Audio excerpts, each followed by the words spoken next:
আপনার শত্রু আপনার বাড়ির পাশেই আছে, নতুন বাড়ি বানিয়েছে, পাড়ার মধ্যে অশান্তি, নিজেদের মধ্যে ঠুট ঝামেলা লেগে যাচ্ছে, পাড়ার সঙ্গে কিছুতেই কিছু করতে পারছে না। এই শত্রু থেকে আপনি ভালো থাকবেন সেই বিষয় নিয়ে আমি আলোচনা করছি।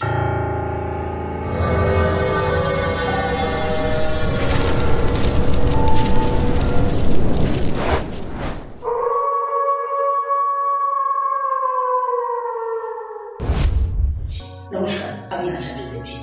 আজ আগামী যে দেবী দুর্গা পুজো আসছে, এই দুর্গা পুজোর তিথিতে অষ্টমীর যোগে এক সুন্দর একটা ক্রিয়া আপনাকে দিচ্ছি। পুজো এখনো দেরি আছে, 15-20 দিন হাতে আছে।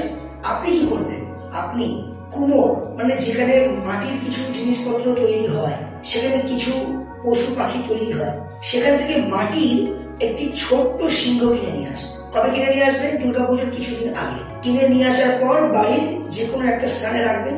ঠিক দুর্গাপুজোর অষ্টমীর তিথিতে আপনি কি করবেন?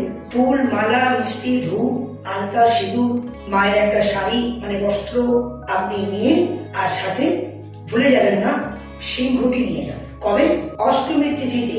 এই অষ্টমীর তিথিতে নিজের নাম গোত্র দিয়ে সংকল্প করিয়ে দক্ষিণে দিয়ে পুজো দিয়ে আপনি দেবী দুর্গার চরণে ওই সিংহটি প্রদান করবেন, ব্রাহ্মণ দ্বারাই সংকল্পিত করবেন। পুজোটা হয়ে যাওয়ার পর আপনি সেই সিংহটি বাড়িতে নিয়ে চলে আসবেন। বাড়িতে চলে আসার পর দশমীর তিথিতে আপনি কি করবেন?